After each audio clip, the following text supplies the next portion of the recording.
Okay, so I'm sorry I'm late. I got wrapped up in the vice presidential debate because adults are bonkers. So I apologize, but we are going to finish this tonight. We are reading The Scarlet Letter by Nathaniel Hawthorne, and we are 2 chapters, which is about 12 pages from the end. So tonight is the night. Let's do this. We are picking up on chapter 23, which is called The Revelation of the Scarlet Letter. The eloquent voice on which the souls of the listening audience had been borne aloft as on the swelling waves of the sea at length came to a pause. There was a momentary silence, profound as what should follow the utterance of oracles. Then ensued a murmur and a half-hushed tumult.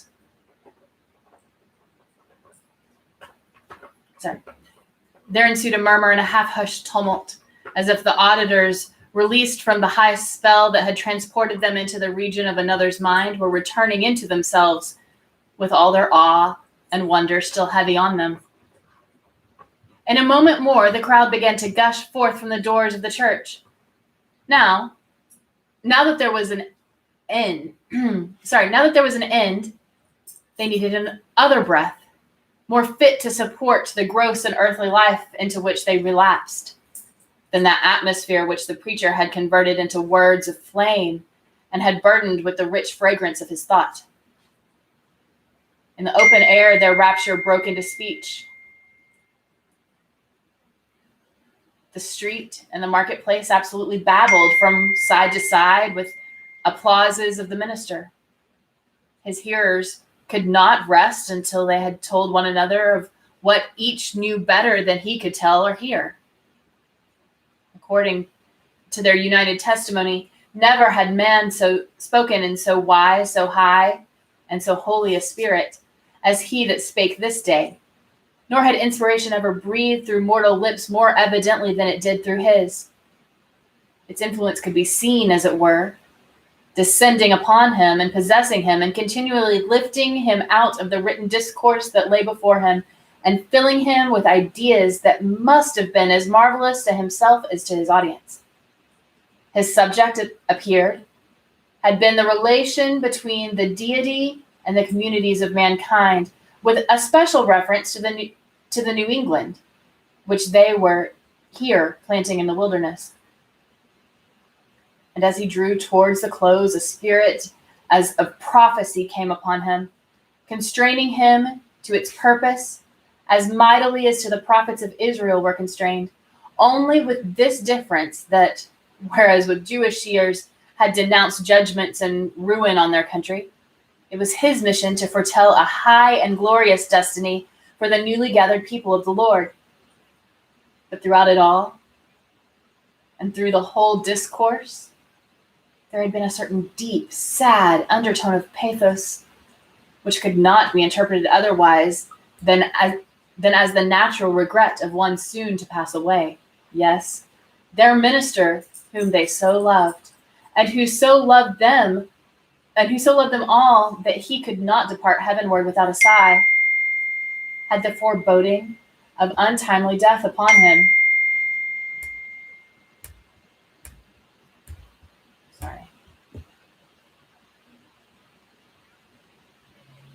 And would soon leave them in their tears. This idea of his transitory stay on earth gave the last emphasis to the effect which the preacher had produced. It was as if an angel, in his passage to the skies, had shaken his bright wings over the people for an instant, at once a shadow and a splendor, and had shed down a shower of golden truths upon them. Thus, there had come to the Reverend Mr. Dimsdale, as to most men in their various spheres, though seldom recognized until they see it far behind them, an epoch of life more brilliant and more of triumph than any previous one, or than any which could hereafter be. He stood at this moment on the very proudest eminence of superiority, to which the gifts of intellect, rich lore, prevailing eloquence, and a reputation of widest sanctity could exalt a clergyman in New England's earliest days, when the professional character was of itself a lofty pedestal. Such was the position which the minister occupied as he bowed his head forward on the cushions of the pulpit at the close of his election sermon. Meanwhile, Hester Prynne was standing beside the scaffold of the pillory, with the scarlet letter still burning on her breast. Now was heard again the clangor of the music and the measured tramp of the military escort issuing from the church door. The procession was to be marshaled thence to the town hall, where the solemn banquet would complete the ceremonies of the day.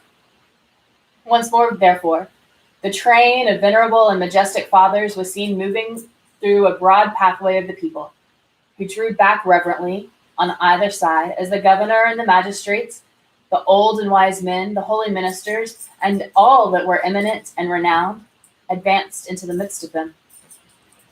When they were fairly in the marketplace, their presence was greeted by a shout.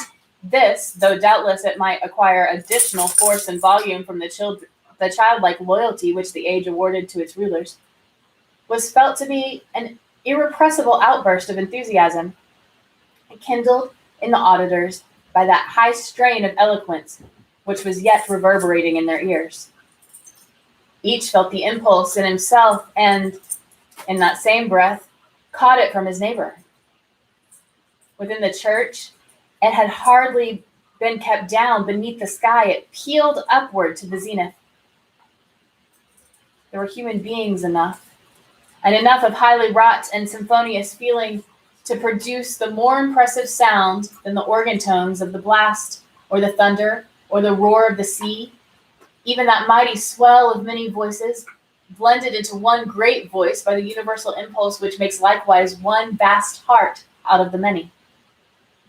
Never, from the soil of New England, had gone up such a shout. Never on New England soil had stood the man so honored by his natural brethren as the preacher. How fared it with him then? Were they not the brilliant particles of a halo in the air about his head? So etherealized by spirit that he was, and so apotheosized by worshiping admirers, did his footsteps in the procession really tread upon the dust of the earth? As the ranks of military men and civil fathers moved onward, all eyes turned toward the point where the minister was seen to approach among them. The shout died into a murmur, as one portion of the crowd after another obtained a glimpse of him. How feeble and pale he looked amid all his triumph. The energy, or say rather the inspiration which had held him up until he stood to have delivered the sacred message that brought its own strength along with it from heaven, was withdrawn, now that it had so faithfully performed its office. The glow which they had just before beheld burning on his cheek was extinguished, like a name that sinks down hopelessly among the late decaying embers. It seemed hardly the face of a man alive with such death-like hue. It was hardly a man with life in him that tottered on his path so nervously, yet tottered and did not fall. One of his clerical brethren, it was the venerable John Wilson, observing the state in which Mr. Dimmesdale was left by the retiring wave of intellect and sensibility, stepped forward hastily to offer his support. The minister, tremulously but decidedly, repelled the old man's arm, and still walked onward, if that moment could be so described, which rather resembled the wavering effort of an infant with its mother's arms in view, outstretched to tempt him forward. And now, almost imperceptible as were the latter steps of his progress, he had come opposite the well-remembered and weather-darkened scaffold where, long since, with all that dreary lapse of time between, Hester Prynne had encountered the world's ignominious stare. There stood Hester, holding little Pearl by the hand, and there was the scarlet letter on her breast. The minister here made a pause, though the music still played, the stately, rejoicing march to which the procession moved. It summoned him onward to the festival. But here he made a pause. Bellingham, with the last few movement with the last few moments, had kept an anxious eye upon him. He now left his own place in the procession and advanced to give assistance, judging from Mr. Dimmesdale's aspect that he must otherwise inevitably fall. But there was something in the latter's expression that warned back the magistrate, although a man not readily obeying the vague intimidations that pass from one spirit to another. The crowd, meanwhile, looked on with awe and wonder. This earthly faintness was, in their view, only another phase of the minister's celestial strength. Or would it have seemed a miracle too high to be wrought for one so holy? Had he ascended before their eyes, waxing dimmer and brighter, and fading at last into the light of heaven? He turned towards the scaffold and stretched forth his arms. "Hester," said he, "come hither. Come, my little pearl."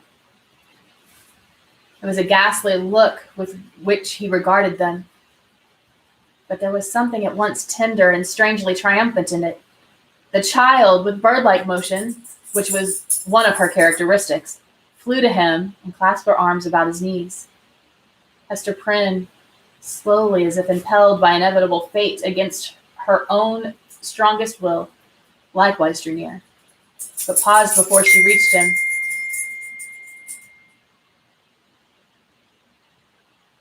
At this instant, old Roger Chillingworth thrust himself through the crowd, or perhaps so dark, disturbed, and evil was his look, he rose up out of some nether region to snatch back his victim from what he sought to do. Be that as it might, the old man rushed forward and caught the minister by the arm. "Madman, hold! What is your purpose?" whispered he. "Wave back that woman! Cast off this child! All shall be well. Do not blacken your fame and perish in dishonor. I can yet save you. Would you bring infamy on your sacred profession?" "Ha! Tempter, methinks thou art too late," answered the minister, encountering his eye fearfully but firmly. "Thy power is not what it was. With God's help I shall escape thee now." He again extended his hand to the woman of the scarlet letter. "Hester Prynne," cried he with a piercing earnestness, "in the name of him so terrible and so merciful, who gives me grace at this last moment to do what for my own heavy sin and miserable agony I withheld myself from doing 7 years ago, come hither now, and twine thy strength about me. Thy strength, Hester, but let it be guided by the will of God, which God hath granted me. This wretched and wronged old man is opposing it with all his might, with all his own might, and the fiend's. Come, Hester, come. Support me up yonder scaffold." The crowd was in a tumult. The men of rank and dignity who stood more immediately around the clergyman were so taken by surprise and so perplexed as to the purport of what they saw, unable to receive an explanation which was readily presented itself, or to imagine any other, that they remained silent and inactive spectators of the judgment which Providence seemed about to work. They beheld the minister, leaning on Hester's shoulder and supported by her arm around him, approach the scaffold and ascend its steps, while still the little hand of the sin-born child was clasped in his. Old Roger Chillingworth followed as one intimately connected with the drama of guilt and sorrow which they had all been actors, and well entitled, therefore, to be present at its closing scene. "Hast thou sought the whole earth over?" said he, looking darkly at the clergyman. "There was no one place so secret, nor no high place, nor lowly place, where thou couldst have escaped me, save on this very scaffold. Thanks be to him who hath led me hither," answered the minister. Yet he trembled and turned to Hester with an expression of doubt and anxiety in his eyes, not the less evidently betrayed, but there was a feeble smile upon his lips. "Is not this better," murmured he, "than what we dreamed of in the forest?" I know not, she hurriedly replied. "Better? Yea, so we both may die, and little Pearl die with us. For thee and Pearl, be it as God shall order, said the minister, and God is merciful. Let me now do the will which he hath made plain before my sight, for Hester, I am a dying man. So let me make haste to take my shame upon me. Partly supported by Hester Prynne and holding one hand of little Pearl's, the Reverend Mr. Dimmesdale turned to the dignified and venerable rulers, until the holy ministers who would hear his brethren, to the people, whose great heart so thoroughly appalled, yet overflowing with tearful sympathy, as knowing that some deep life matter, which, if full of sin, was full of anguish and repentance likewise, was now to be laid open to them. The sun, but little past its meridian, shone down upon the clergyman, and gave a distinctness to his figure as he stood out from all the earth to put in his plea of guilty at the bar of eternal justice. People of New England, cried he with a voice that rose over them, high, solemn, majestic, yet had always a tremor through it, and though sometimes a shriek struggling up out of the fathomless depth of remorse and woe. Ye that have loved me, ye that have deemed me holy, behold me here, the one sinner of the world. At last I stand upon the spot where 7 years since I should have stood, here, with this woman, whose arm, more than the little strength wherewith I have crept hitherward, sustains me at this dreadful moment from groveling down upon my face. Lo, the scarlet letter which Hester wears. Ye have all shuddered at it. Wherever her walk hath been, wherever so miserably burdened she may have hoped to find repose, it hath cast a lurid gleam of awe and horrible repugnance round her. But there stood one in the midst of you, at whose brand of sin and infamy ye have not shuddered. It seemed at this point as if the minister must leave the remainder of his secret undisclosed, but he fought back the bodily weakness, and still more, the faintness of heart that was striving for the mastery with him. He threw off all assistance and stepped passionately forward, a pace before the woman and the child. It was on him, he continued, with a kind of fierceness so determined.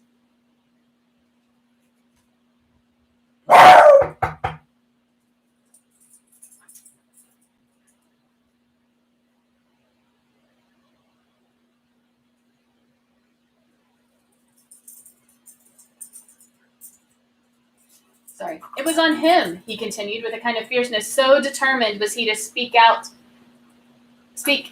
the whole. God's eye beheld it. The angels were forever pointing at it. The devil knew it well and fretted it continually with the touch of his burning finger. That he hid it cunningly from men and walked among you with the mien of a spirit, mournful because so pure in a simple world, and sad because he missed his heavenly kindred. Now, at the death hour, he stands up before you. He bids you look again at Hester's scarlet letter. He tells you that, with all its mysterious horror, it is but the shadow of what he bears on his own breast, that even this, his own red stigma, is no more than the type of what he has seared his inmost heart. Stand any here that question God's judgment on the sinner? Behold, a dreadful witness of it. With a convulsive motion, he tore away the ministerial band from before his breast. It was revealed. But it were irreverent to describe that revelation. For an instant, the gaze of the horror-stricken multitude was concentrated on the ghastly miracle, while the minister stood with a flush of triumph in his face, as one who is the crisis of acutest pain and had won a victory. Then, down he sank upon the scaffold. Hester partly raised him and supported his head against her bosom. Old Roger Chillingworth knelt down beside him with blank, dull countenance, out of which the life seemed to have departed. Thou hast escaped me, he repeated more than once. Thou hast escaped me. May God forgive thee. said the minister. Thou too hast deeply sinned. He withdrew his dying eyes from the old man and fixed them on the woman and the child. My little Pearl, said he feebly, and there was a sweet and gentle smile over his face, as of the spirit sinking into deep repose. Nay, now that the burden was removed, it seemed almost as if he would be sportive with the child. Dear little Pearl, wilt thou kiss me now? Thou wouldst not yonder in the forest, but now thou wilt. Pearl kissed his lips. The spell was broken. The great scene of grief in which the wild infant bore a part had developed all her sympathies, and as her tears fell upon her father's cheek, they were the pledge that she would grow up amid human joy and sorrow, nor forever do battle with the world, but be a woman in it. Towards her mother, too, Pearl's errand as the messenger of anguish was fulfilled. Hester, said the clergyman, farewell. Shall we not meet again, whispered she, bending her face down close to his? Shall we not spend our immortal life together? Surely, we have ransomed one another with all this woe. Thou look afar into eternity with those bright dying eyes. Tell me what thou seest. Hush, Hester, hush, said he with tremulous solemnity. The law we broke, the sin here so awfully revealed, let these alone be in thy thoughts. I fear it may be that when we forgot our God, when we violated our reverence, each for the other's soul, it was thenceforth vain to hope that we could meet hereafter in an everlasting and pure reunion. God knows, and he is merciful. He hath proved his mercy most of all in my afflictions, by giving me this burning torture to bear upon my breast, by sending yonder dark and terrible old man to keep the torture always up red hot, by bringing me hither to die this death of triumphant ignominy before the people. Had either of these agonies been wanting, I had been lost forever. Praise be his name, his will be done. Farewell. That final word came from with the minister's expiring breath. The multitude, silent till then, broke out in a strange, deep voice of awe and wonder, which could not as yet find utterance, save in this murmur that rolled so heavily after the departed spirit. Chapter 24, conclusion. After many days, when time sufficed for the people to arrange their thoughts in reverence to the foregoing scene, there was more than one account of what had been witnessed on the scaffold. Most of the spectators testified to having seen on the breast of the unhappy minister a scarlet letter, the very semblance of that worn by Hester Prynne, imprinted in the flesh. As regarded its origin, there were various explanations, all of which must necessarily have been conjectural.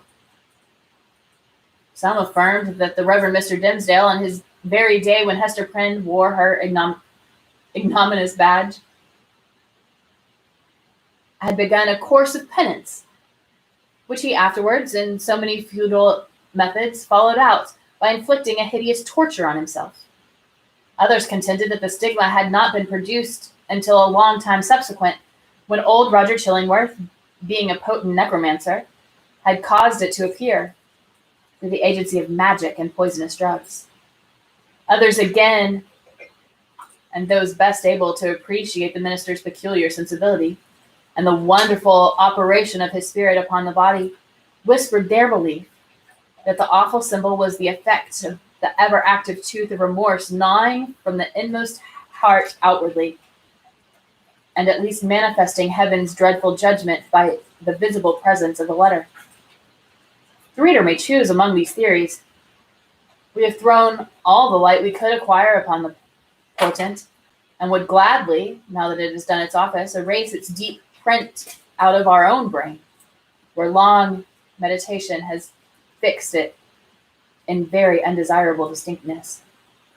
It is singular, nevertheless, that certain persons who were spectators of the whole scene had professed never once to have removed their eyes from Reverend Mr. Dimmesdale, denied that there was any mark whatever on his breast, more than on a newborn infant's.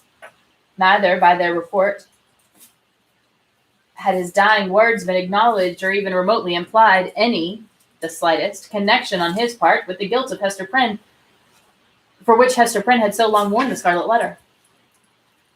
According to those highly respectable witnesses, the minister, conscious that he was dying, conscious also that the reverence of the multitude placed him already among saints and angels, had desired, by yielding up his breath in the arms of that fallen woman, to express to the world how utterly nugatory is the choicest of man's own righteousness.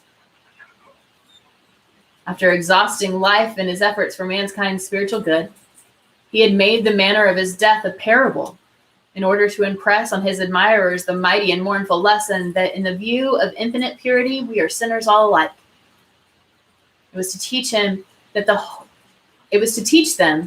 the holiest among us has but attained so far above his fellows as to discern more clearly the mercy which looks down, and repudiate more utterly the phantom of human merit, which would look aspiringly upward.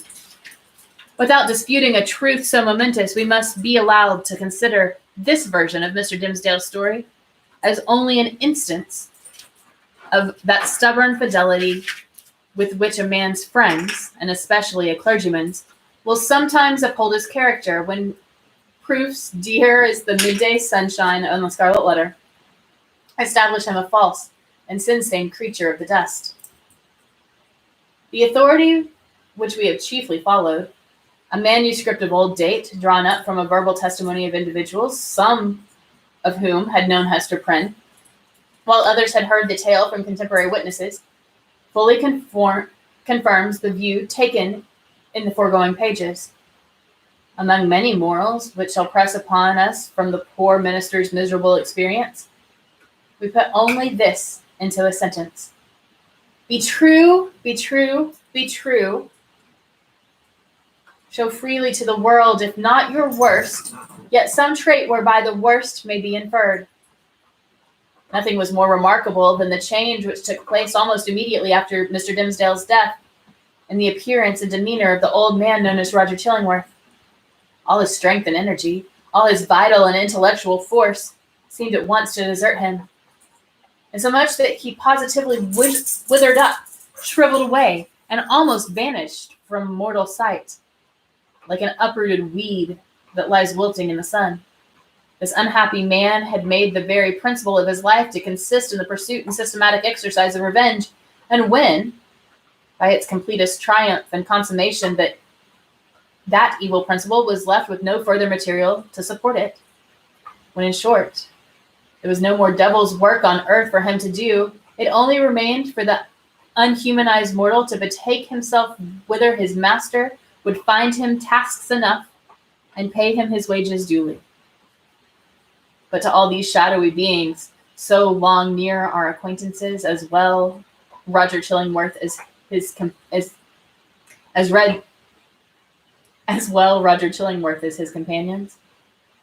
we would fain be merciful. It is a curious subject of observation and inquiry, whether hatred and love be not the same thing at bottom.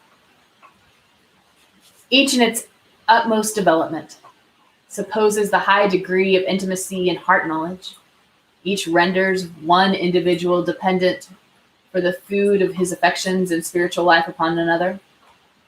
Each leaves a passionate lover, or the no less passionate hater, forlorn and desolate by the withdrawal of the subject.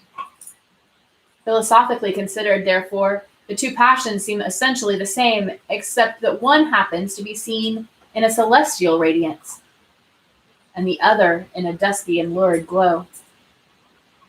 In the spiritual world, the old physician and the minister, mutual victims as they have been, may, unawares, have found their earthly stock of hatred and antipathy transmuted into golden love.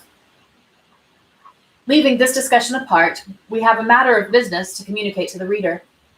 At old Roger Chillingworth's decease, which took place within a year, and by his last will and testament, of which Governor Bellingham and the Reverend Mr. Wilson were executors. He bequeathed a very considerable amount of property, both here and in England, to little Pearl, the daughter of Hester Prynne. So Pearl, the elf child, the demon offspring, as some people up to that epoch persisted in considering her, became the richest heiress of her day in the New World.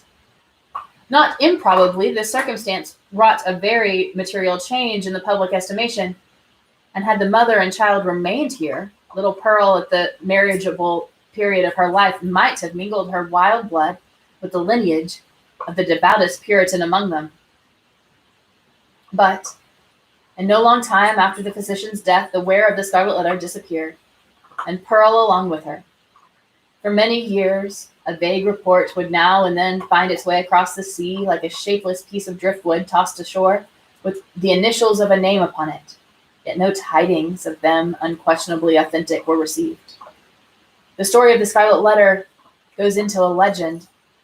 Its spell, however, was still potent, and kept the scaffold awful where the poor minister had died, and likewise the cottage by the seashore where Hester Prynne had dwelt. Near this latter spot, one afternoon, some children were at play, and they beheld a tall woman in a gray robe approach the cottage door. In all those years it had never once been opened. But either she unlocked it, or the decaying wood and iron yielded to her hand, or she glided shadow-like through these impediments, and, at all events, went in. On the threshold she paused, turned partly round, for perchance the idea of entering all alone, and all so changed. The home of so intense a former life was more dreary and desolate than even she could bear. But her hesitation was only for an instant, though long enough to display a scarlet letter on her breast. And Hester Prynne had returned and taken up her long-forsaken shame. But where was little Pearl? If still alive, she must now have been the flesh and bloom of early womanhood. None knew, nor ever learned with the fullness of perfect certainty, whether the elf child had gone thus untimely to a maiden grave, or whether her wild, rich nature had been softened and subdued and made capable of a woman of gentle happiness. But through the remainder of Hester's life, there were indications that the recluse of the Scarlet Letter was the object of love and interest with some inhabitant of another land. Letters came with armorial seals upon them through the bearings unknown to English heraldry. In the cottage there were articles of comfort and luxury, such as Hester had never cared to use, but which only wealth could have purchased and affection might have imagined for her. There were trifles too, little ornaments, beautiful tokens of a continual remembrance that must have been wrought by delicate fingers at the impulse of a fond heart. And once Hester was seen embroidering a baby garment with such a lavish richness of golden fancy as would have raised a public tumult had any infant thus apparelled had shown in our somber-hued community. In fine, the gossips of that day believed, and Mr. Surveyor Pugh, who made investigations a century later, believed, and one of his recent successors in office, moreover, faithfully believes, that Pearl was not only alive, but married and happy, and mindful of her mother, and that she would most joyfully have entertained that sad and lonely mother at her fireside. But there was a more real life for Hester Prynne here in New England than in that unknown region where Pearl had found a home. Here had lain her sin, here her sorrow, and here was yet to be her penitence. She had returned, therefore, and resumed of her own free will, for not the sternest magistrate of that iron period would have imposed it, resumed the symbol of which we have related so dark a tale. Never afterwards did it quit her bosom, but in the lapse of toilsome, thoughtful, and self-devoted years that made up Hester's life, the Scarlet Letter ceased to be a stigma which attracted the world's scorn and bitterness, and became a type of something to be sorrowed over and looked upon with awe, yet with reverence too. Miss Hester Prynne had no selfish ends, nor lived in any measure for her own profit and enjoyment. People brought their sorrows and perplexities and besought her counsel, as one who had herself gone through a mighty trouble. Women, more especially in the continually recurring trials of the wounded, wasted, wronged, misplaced, and erring simple passion, or with the dreary burden of a heart unyielded, because unvalued and unsought, came to Hester's cottage, demanding why they were so wretched, and what the remedy. And Hester comforted and counseled them as best she might. She assured them, too, of her firm belief that at some brighter period, when the world should have grown ripe for it, in heaven's own time, a new truth would be revealed in order to establish the whole relation between man and woman on a surer ground of mutual happiness. Earlier in life, Hester had vainly imagined that she herself might be the destined prophetess, but had long since recognized the impossibility that any mission of divine and mysterious truth should be confided to a woman stained with sin, bowed down with shame, or even burdened with a lifelong sorrow. The angel and apostle of the coming revelation must be a woman indeed, but lofty, pure, and beautiful, and wise, moreover, not through dusky grief, but the ethereal medium of joy, and showing how sacred love could make us happy by the truest test of a life successful to such an end. So said Hester Prynne, and glanced her sad eyes downward at the scarlet letter. And after many, many years, a new grave was delved near the old and sunken one, in that burial ground beside which King's Chapel has since been built. It was near that old and sunken grave, yet with the space between, as if the dust of the two sleepers had no right to mingle. Yet one tombstone served for both. All around, there were monuments carved with armorial bearings, and on this simple slab of slate, as the curious investigator might still discern, and perplex himself with the purport, there appeared the semblance of an engraved eschaton. It bore a device, a herald's wording of which might serve for a motto and brief description of our now concluded legend. So somber is it, and relieved only by one ever-glowing point of light, gloomier than the shadow. On a field, sable, the letter A, gulls. That's the end. Hope you had fun.